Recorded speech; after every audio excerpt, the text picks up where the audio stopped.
Praise the lord. యేసుక్రీస్తు నామములో మీ అందరికీ శుభములు తెలియజేస్తూ ఉన్నాను. ఈరోజు మనం ధ్యానం చేసుకోబోయేటువంటి వాక్య భాగము ఏంటంటే, మరి మిషనరీల యొక్క భార్యల జీవిత వాస్తవ గాథల గురించి మన రోజుకొకరి గురించి ధ్యానం చేసుకుంటూ ముందుకెళ్దాం. ముఖ్యంగా ఈ సమయంలో మరి శ్రీమతి గ్లాడిస్ స్పెల్లర్ట్ స్టెయిన్స్ గ్రాహం మీకు అందరికీ తెలిసింది.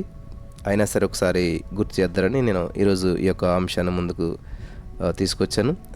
ఈవిడ ఎవరంటే వైఫ్ ఆఫ్ స్టెయిన్స్ గ్రాహం, మీకు అందరికీ తెలుసు. ప్రియులు గమనించాలి, బైబిల్ గ్రంథంలో చాలా అద్భుతమైన ఒక ఆజ్ఞ ఇవ్వబడింది. ఏంటంటే, నిన్ను వలె నీ పొరుగు వారిని ప్రేమించుము. నిజానికి మనం ప్రేమించవలసి వస్తే మన తోబుట్టువులను, రక్త సంబంధికులను, మన రక్తం పంచుకు పుట్టిన వారిని, మన బంధువులను ప్రేమిస్తాం. అంతేగాని పొరుగు దేశం వారిని ప్రేమించగలమా? పొరుగు దేశం వాళ్ళని ప్రేమించగలుగుతామా అంటే ఖచ్చితంగా లేదని చెప్తారు. ఒకవేళ ప్రేమించిన మనకు ఇష్టమైన వారిని పొరుగు దేశస్తులు చంపితే ఆ విదేశీయులను ప్రేమించగలుగుతామా? వారి తప్పులను క్షమించగలుగుతామా? అంత సాహసం, అంత ఓర్పు, అంత ప్రేమ, అంత క్షమ, అంత త్యాగం కనబరిచినటువంటి ఓ మహిళ, ఒక మిషనరీ భార్య, ఒక ఉత్తమ తల్లి, ఒక సంఘ సేవకురాలు శ్రీమతి గ్లాడిస్ స్పెల్లర్ట్ స్టెయిన్స్ గ్రాహం గారి గురించి ఈరోజు మనం ధ్యానం చేసుకోబోతున్నాం. చాలా శ్రద్ధగా వినాలని ప్రభు పేరిట మనం చేస్తున్నాను.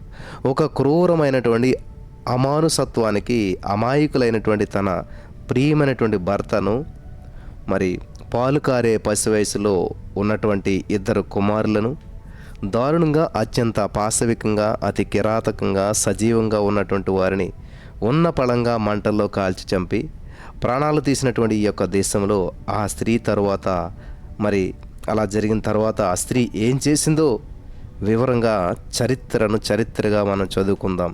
చరిత్రగా మనం ధ్యానించుకుందాం. చరిత్రగా మనం తెలుసుకుందాం. హల్లెలూయా. గ్లాడిస్ గారి యొక్క బాల్యం మన గురించి ఆలోచన చేసినట్లయితే, ఆస్ట్రేలియా దేశంలో క్వీన్స్లాండ్లో ఉన్నటువంటి ఇప్స్లెస్ సమీపంలో పాడి పరిశ్రమ చేసేటువంటి భక్తి కలిగినటువంటి క్రైస్తవ కుటుంబంలో 1951 సంవత్సరం జనవరి నెల 18వ తేదీన గ్లాడిస్ స్పెల్లర్ట్ జన్మించారు. తండ్రి విషయానికి వస్తే ఆలెన్ స్పెల్లర్ట్ మంచి వక్త, ప్రబోధకుడు. తల్లి హెలెస్ స్పెల్లర్ట్ భయభక్తులు కలిగినటువంటి తల్లి. వీరు బ్రదరన్ అసెంబ్లీకి సంబంధించినటువంటి విశ్వాసులు. ఇప్సిలెస్ సహోదర సంఘంలో వీరు సభ్యులు. గ్లాడిస్ స్పెల్లర్ట్ మారుమనసు ఎప్పుడు పొందిందంటే, ఈ యొక్క సంఘంలోనే గ్లాడిస్ యేసుక్రీస్తు ప్రభుల వారికి మరి స్వకీయ రక్షణగా ఆయన అంగీకరించి మారుమనసు పొందింది. చిన్ననాటి నుంచి కూడా ఆమె దేవుని యందు మిగిల భయభక్తులు కలిగి జీవించేటువంటిదిగా ఉన్నది. తన సాక్ష్యంలో యేసుక్రీస్తు ప్రభుల వారిని మనకు పరిచయం చేసినటువంటి ప్రీతమ తల్లిదండ్రులకు మనమంతా కూడా హృదయపూర్వకమైనటువంటి కృతజ్ఞతలని చెప్పిందామే. నా తల్లిదండ్రులు నాకు మార్గదర్శకులని కూడా ఈ సహోదరి చెప్పడం జరిగింది. తల్లి మార్గదర్శకం కేవలం బైబిల్ మాత్రమే కాదు, కానీ మిషనరీల జీవిత గాథలను, మరి వారి యొక్క దర్శనాలను గురించి అమ్మ మాట్లాడుతుండేటువంటిది. తాను చెప్పిన వాస్తవ సంఘటనలను ఎంతగానో ప్రభావితం చేశాయి. రాబోయే రోజుల్లో మరి గ్లాడిస్ చేయబోయేటువంటి మిషనరీ పరిచర్యకు అవి స్ఫూర్తిదాయకమయ్యాయి. గ్లాడిస్ స్పెల్లర్ట్ బాప్తిస్మం, సేవకు ఎలా సమర్పించుకున్నారు అనేటువంటి విషయాన్ని మనం ధ్యానం చేసినట్లయితే, గ్లాడిస్ స్పెల్లర్ట్ గారు 1964 సంవత్సరంలో ప్లీడ్ డర్స్ కాంగ్రిగేషన్ సంఘంలో ఉంది. కెలివిల్లిస్ గారు ఆరాధన నడిపిస్తూ ఉండేటువంటి వారు.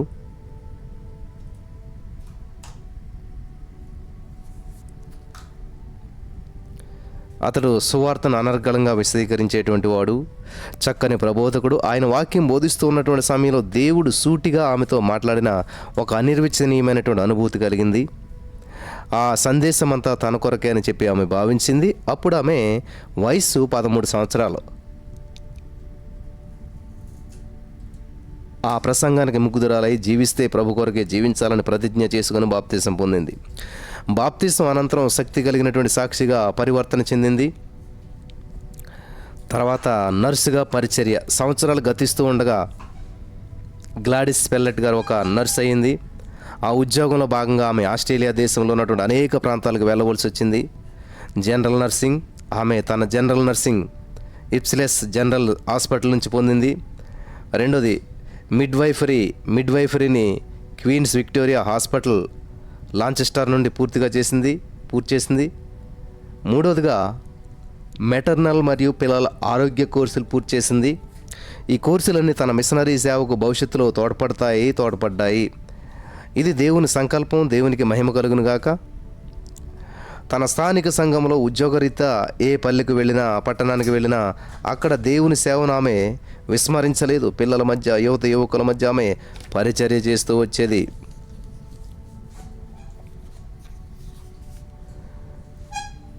స్క్రిప్చర్ యూనియన్తో పరిచర్య. అంటే స్క్రిప్చర్ యూనియన్ గురించి తెలియనటువంటి వారు ఉండరు. ఈ క్రైస్తవ సంస్థతో కలిసి గ్లాడిస్ పరిచర్య చేసింది. చిన్నపిల్లల మధ్యలో గణనీయమైనటువంటి పరిచర్య జరిగించింది. గ్లాడిస్ ఆత్మల సంపాదకురాలు. ఎన్నో ఆత్మలను దేవుని దగ్గరకు నడిపించింది. ఆవిడ యొక్క మిషనరీ పరిచర్య కొరకు పిలుపు ఎప్పుడంటే, ఇహలోక సంబంధమైనటువంటి విద్యలు ఎన్ని నేర్చినా 18 సంవత్సరాల వయసులో దేవుడు తనను మిషనరీ పరిచర్య కొరకు పిలుస్తున్నాడని చెప్పి భావన పొందింది. ఆపరేషన్ మొబైబిలై జేసన్తో పరిచర్య. ఓఎంతో మాట. ఓఎం వారితో కలిసి సింగపూర్, మలేసియా, యూరప్, అలాగే ఇండియాలో కూడా పనిచేసింది. ఇండియాలో ఆమె 18 నెలలు పనిచేసింది. ఈ సమయంలోనే పంజాబ్, ఒరిస్సా, బీహార్ గ్రామాల్లో సువార్త పని జరిగించింది. ఒక గ్రామం నుండి మరొక గ్రామానికి ఆమె తన బృందంతో కలిసి ప్రయాణిస్తూ ఉండగా ఎన్నో అనుకూలమైన పరిస్థితుల్లో మరి దేవుని కాపుదల స్వయంగా అనుభవించింది.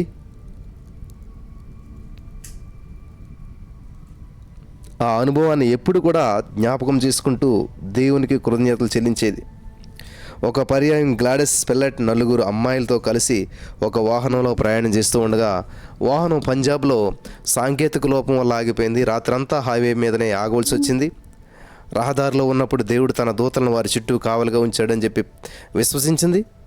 మరో పర్యాయం మిక్కిలి ఆకలిగా ఉన్నటువంటి సమయంలో అకస్మాత్తుగా ఎవరో వచ్చి వారి ఆకలి తీర్చిన అనుభవం కూడా వారు పొందారు. కటిక చీకటి రాత్రుల్లో సైతం దేవుని యొక్క ప్రకాశాన్ని వారు అనుభవించారు. ఇవన్నీ తలపోసుకున్నప్పుడు ఇండియాలో ఆమె ఎదుర్కొనబోయే సవాళ్ళ కొరకు దేవుడు ఆమెను సిద్ధపరిచాడని చెప్పి గ్రహించింది. అన్ని దేశాలు తిరిగినప్పటికీ ఆమె ఒక ఆస్ట్రేలియా మిషనరీ వివాహం చేసుకుంటుందని చెప్పి కలలో కూడా ఊహించలేదు. హల్లెలూయా, దేవునికి స్తోత్రం కలుగును గాక. ఎవరిని చేసుకున్నదంటండి? ఒక ఆస్ట్రేలియా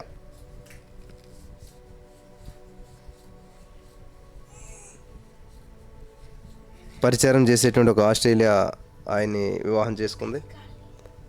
దేవునికి స్తోత్రం కలుగును గాక. హల్లెలూయా. ఆస్ట్రేలియా మిషనరీని వివాహం చేసుకుంటుందని చెప్పి ఆమె కళ్ళలో కూడా ఊహించలేదు. కానీ స్టెయిన్స్ గ్రహంతో తొలి పరిచయం ఎలాగ ఏర్పడ్డది అంటే, ఇక్కడ దేవుని యొక్క మరి సంకల్పం వారి పట్ల ఎలా ఉందనే విషయం మనం తెలుసుకున్నట్లయితే చాలా అద్భుతంగా ఉంటుంది.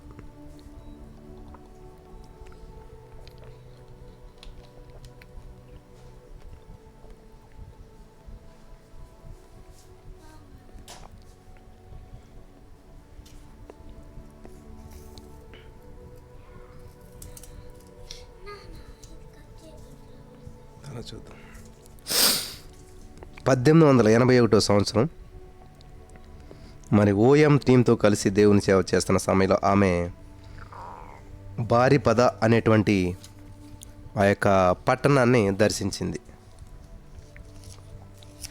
అక్కడ మిషన్ హోమ్లో స్టెయిన్స్ గ్రహం గారికి అతిథులుగా వెళ్ళటం జరిగింది. హోమ్లో వారు గ్రహం గారి ఇంటి ముంగట వేచి ఉన్నప్పుడు వారి ముందున్న టేబుల్ మీద 2 పుస్తకాలు ఆమె చూచింది. అందులో ఒకటి ఒరియా వ్యాకరణ పుస్తకం, రెండవది పూర్వం లెప్రసీ హోమ్లో 35 సంవత్సరాలు మిషనరీగా గణనీయమైన సేవ జరిగించి కుష్ఠరోగుల మధ్య ప్రాణం విడిచిన కేట్ ఎలన్ బి వారిని గురించినటువంటి పుస్తకం. ఆ పుస్తకం ఆమెను ఆకర్షించింది. ఆలస్యం చేయకుండా పేజీలన్నీ తిరిగేసింది. గ్లాడిస్ గొప్ప సేవా జీవితం, గొప్ప పరిచర్య.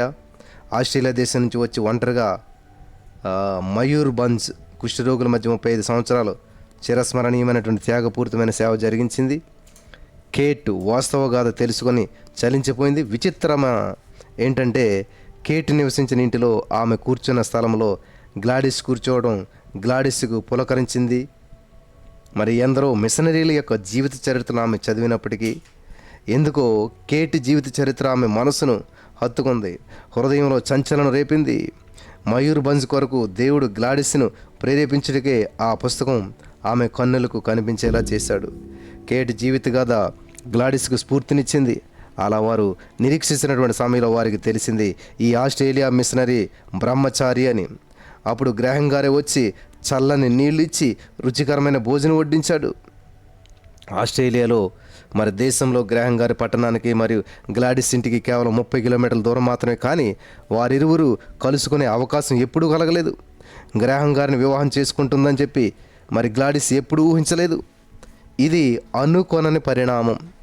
వీరి యొక్క వివాహానికి మరి ఓఎం పెద్దలు మధ్యవర్తులు 18 మాసాల పరిచర్య విజయవంతంగా ముగించుకొని ఆమె స్వదేశానికి వెళ్ళిపోయింది. కొంతకాలం తర్వాత నేను గ్లాడిస్ను వివాహం చేసుకుంటానని ఓఎం నాయకులతో ఒకరైన మరి ఆల్ఫీ ఫ్రాంక్ గారికి గ్రాహం ఉత్తరం ద్వారా తన అభిప్రాయాన్ని వ్యక్తపరిచాడు. గ్లాడిస్ విషయంలో గ్రాహం గారు దేవుని చిత్తం తెలుసుకున్న తర్వాతే అలా చేశాడు. వారిది తొలిచూపు ప్రేమ కాదు. ప్రేమ లెక్కలు రాసుకుని ఉంటే వివాహం కష్టతరమయ్యేదేమో. మా వివాహం గురించి ఓఎం పెద్దలు ప్రార్థిస్తూ మధ్యవర్తిత్వం వహించారు. వారే మా వివాహానికి మరి ఎలియేజర్లు. ఇది దేవుని సంకల్పమని గ్రాహం గారు మరి గ్లాడిస్ గారు గ్రహించారన్నమాట. హల్లెలూయా, దేవునికి స్తోత్రం కలుగును గాక. గ్రాహం మరియు గ్లాడిస్ల మధ్య మరి పరిశుద్ధ పరిణయం 1983 సంవత్సరం ఆగస్టు మాసం 6వ తేదీన మరి ఆ యొక్క క్వీన్లాండ్ అంటే ఆస్ట్రేలియాలో పరిశుద్ధ వివాహం జరిగింది. అసెంబ్లీ పెద్దలు మరి గ్లాడిస్ కుటుంబం అంతా కూడా మరి స్నేహితులు రెవరెండ్ ఫ్రాంక్ గ్రహర్మాన్ కార్యక్రమం నడిపించారు. దేవునికి మహిమకరంగా మరి ఆ పవిత్ర వివాహం జరిగింది. గ్రాహం గారు ఒక బాప్టిస్ట్ మిషనరీతో గ్లాడిస్ వివాహం జరగడం దైవ సంకల్పం. వివాహానంతరం గ్రాహం గారు తిరిగి భారతదేశానికి మరి వచ్చారు. గ్లాడిస్ తన భర్తతో రాలేకపోయింది. వీసా దొరకనందున 6 మాసాలు ఆగవలసి వచ్చింది. తర్వాత గ్లాడిస్ భార్యపద గ్రామానికి వచ్చాక గ్రాహం గారితో కలిసి పనిచేయడం ప్రారంభించింది. ఒక మిషనరీ కుటుంబంగా దృఢమైన సేవా సంకల్పంతో రోగుల పట్ల అమిత ప్రేమతో వారిద్దరూ సేవకు అంకితమయ్యారు. వారి ప్రేమ కర్మాగారం కుష్ఠరోగుల ఆశ్రమమే వారికి ప్రేమ కర్మాగారం అయ్యింది. ఒకసారి గ్లాడిస్ తన ప్రియ భర్తను గురించి ఇలా సాక్ష్యమిస్తూ ఉంది. నా భర్త గొప్ప మిషనరీ, నా భర్త ఆదర్శవంతమైన వ్యక్తి, నా భర్త మాదిరికరమైనటువంటి తండ్రి, నా భర్త క్రమశిక్షణ గల పనివాడు, అన్నిటినీ మించి డాక్టర్, సమయానికి అన్ని పనులు ముగించుకొని కుటుంబంతో సమయం గడిపేవాడు, మమ్మల్ని ఎప్పుడూ నిర్లక్ష్యం చేయలేదు. ఇతడు యేసుక్రీస్తుతో మమేకమైనటువంటి దైవజనుడు, దయార్థ హృదయుడు, మర్యాద ఆయన సుగుణం. వీటన్నిటిని బట్టి మేము దేవుణ్ణి స్తుతిస్తున్నామని ఆమె చెప్పింది. గ్రాహం గారు తన అవసరతల గురించి ఎప్పుడు కూడా చింతించేవాడు కాదు. నేను రాజాది రాజు కుమారుని కాబట్టి నేనెందుకు ఇతరులను యాచించాలి అనేవాడు. ఆకుల్లా ప్రిస్కిల్లా వాళ్ళు వారు కలిసి పనిచేస్తూ కలిసి మరి జీవిస్తూ కలిసి పరిచయం చేసేవాళ్ళు. ప్రభుకు చేసినట్లే ప్రజలకు సేవ చేసేవాళ్ళు. అందరూ గ్రాహం గారిని దాదా అని ఆప్యాయంగా పిలిచేవారు. దాదా అంటే అన్నయ్య అని అర్థం అనమాట. వింటున్నారా జాగ్రత్తగాను? మన ముందున్నటువంటి భక్తుల జీవితాలు మనల్ని ఎంత ప్రభావితం చేస్తాయో జాగ్రత్తగా వింటే ఇది వింటూ ఉండగానే అనేక మంది జీవితాలు ప్రభావితం అవుతాయి, అనేక కుటుంబాలు కట్టబడతాయి అని నమ్ముచూ ఉన్నాను నేను. హల్లెలూయా, దేవునికి స్తోత్రం.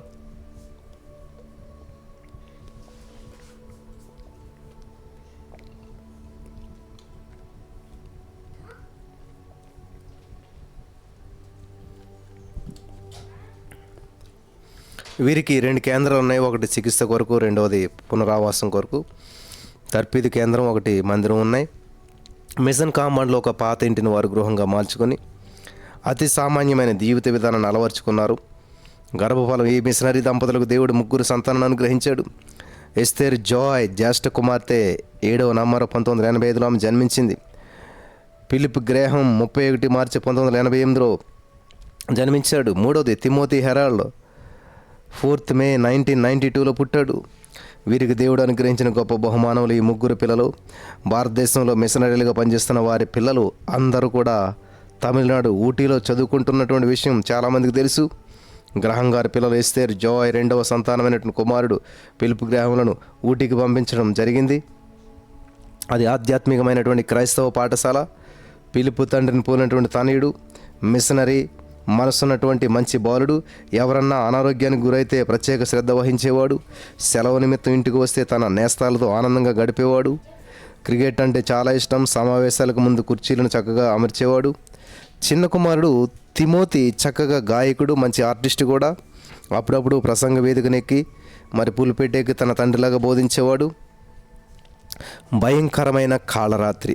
అది జనవరి 22వ తేదీ 1999 సంవత్సరం శీతాకాలం మనోహర్పూర్లో వార్షిక జంగిల్ క్యాంప్ జరిగింది.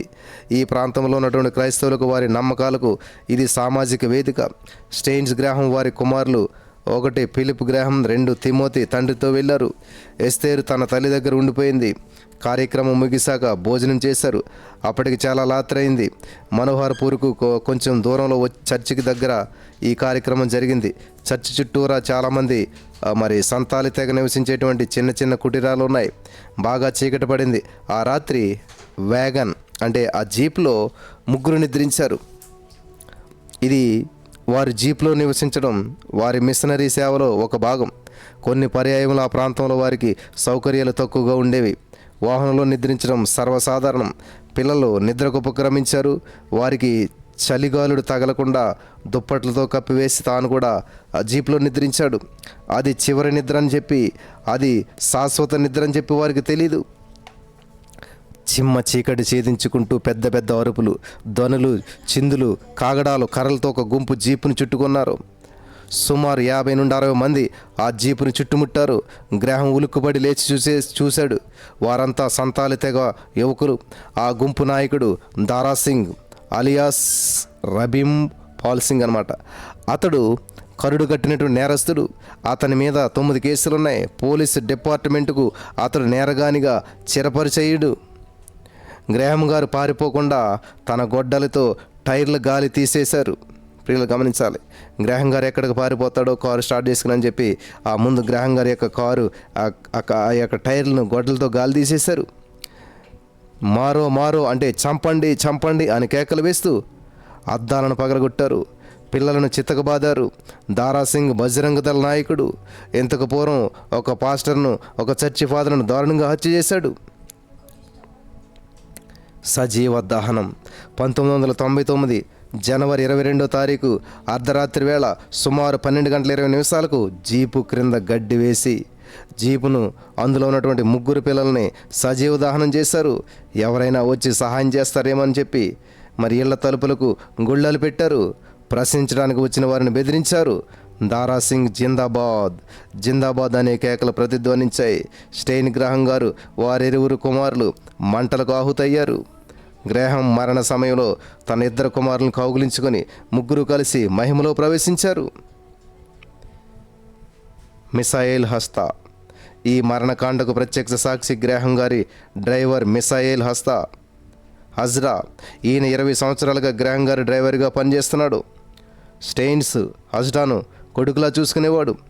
ఫిలిప్ తిమోతి హజ్రా పిల్లలతో కలిసి ఆడుకునేవాడు. గ్రాహం గారికి సహాయం చేయాలని చెప్పి వారిని కాపాడాలని, ఆ మరణకాండను ఆపాలని చాలా ప్రయత్నించాడు. కానీ అతనిని కొట్టి వెనుకకు పంపించారు. ఆ అల్లరి మూక తన యజమానిని రక్షించుకోలేకపోయానని చెప్పి కన్నీరు మున్నీరుగా మరి విలపించాడు హజ్రా.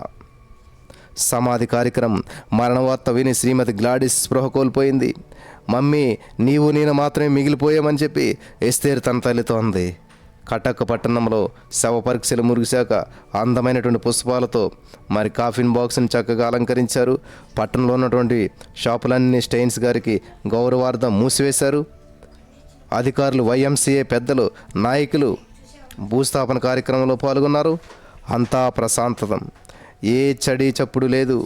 గాలి వీచడం స్తంభించినట్లు, సూర్యుడు ప్రయాణం ఆపేసినట్లు, ప్రకృతి పూర్తిగా స్తంభించినట్లు చీమ చిటుక్కుమంటే వినిపించేంత నిశ్శబ్దం. ఆ నిశ్శబ్దాన్ని ఛేదించుకుంటూ ఎక్కడి నుండో ఒక స్వరం వినిపించింది. Because he lives I can face tomorrow. Because he lives all fear sin is gone. Because I know he holds my future and life is worth the living just because he lives. మరణించిన తన ఆత్మీయుల కోసం పాడారు. హృదయాంతరంగంలో నుంచి వారిపై తమకున్నటువంటి ప్రేమను పాడారు.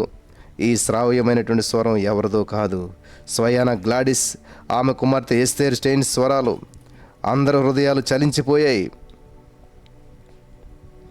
ఆ పాటను విన్న వారెవ్వరూ కూడా కన్నీళ్లు కార్చకుండా ఉండలేకపోయారు. భార్యపద ఒరిస్సాలో అంతిమ సంస్కారం జరిగింది.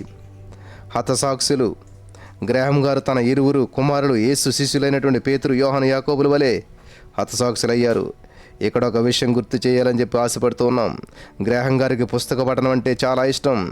యాదృచ్ఛికంగా జరిగిందో లేక జరగబోయే ఆయనకు నాందిగా జరిగిందో తెలియదు కానీ ఆయన చివరగా చదివిన పుస్తకం జంగిల్ పైలట్.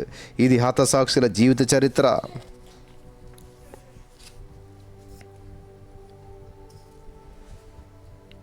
నేరాన్ని అంగీకరించినటువంటి దారాసింగ్, బజరంగ దళ సభ్యుడు దారాసింగ్ గ్రాహం గారిని వారి పిల్లను హత్య చేసినట్లు అంగీకరించాడు. అతనిని కోర్టుకు అప్పగించారు. కోర్టు ఆయన అనుచరులకు శిక్ష విధించింది. భారతదేశాన్ని విడిచి వెళ్ళను, ఇది నా ఇల్లు.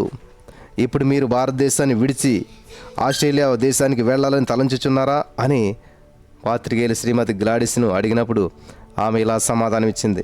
నేనెన్నడూ భారతదేశాన్ని విడిచి వెళ్ళను. భారతదేశం నా ఇల్లు. ఈ దేశంలో ఉండటం నాకు సంతోషం.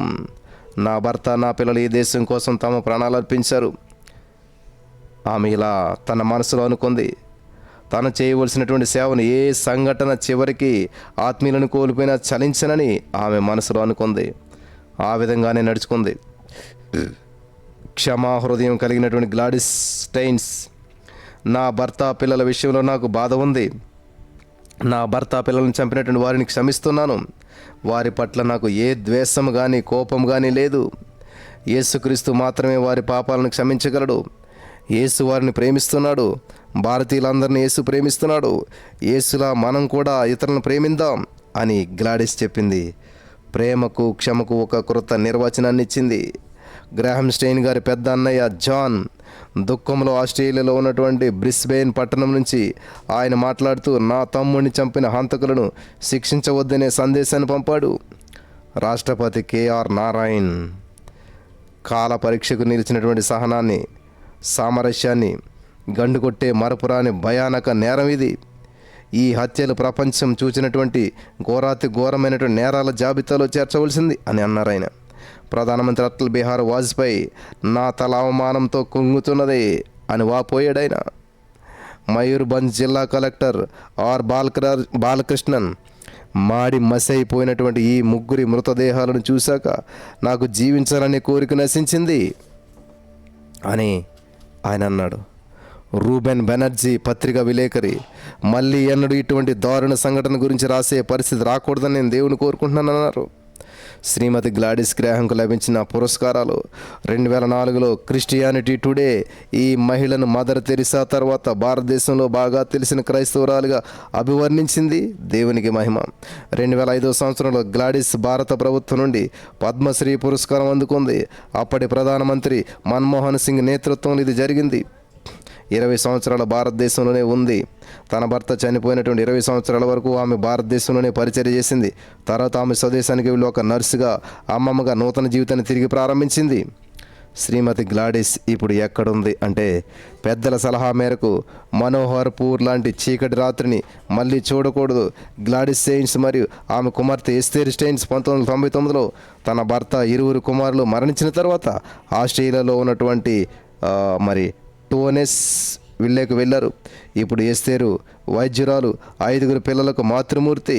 స్టెయిన్స్ గ్రాహం హత్య చేయబడి 25 సంవత్సరాలైన కానీ ఆ 25 సంవత్సరాలైన సందర్భంగా మనోహర్పూర్లో క్రైస్తవ సంఘాలు ఆయనకు నివాళులు అర్పించాయి 22/1/2024. ఈ విధంగా నా ప్రియమైనటువంటి సహోదరి స్నేహితులారా, ఈ రోజున మనం శ్రీమతి గ్లాడిస్ స్టెయిన్స్ గ్రేహం గారి భార్య గురించి, ఆమె పుట్టుపూర్వోత్తరాలు, ఆమె జీవితాన్ని పరిశుద్ధాత్మ దేవుడు మన మధ్యకి తీసుకురావడానికి సహాయం చేశాడు. మరి ఈ యొక్క సత్యాన్ని మీరు విని చాలా ఆత్మలో బలపడ్డారని నేను నమ్ముతున్నాను. ఈ యొక్క సంఘటన విషయాల ద్వారా పరిశుద్ధాత్మ దేవుడు మనం బలపరచును గాక. ఆమేన్.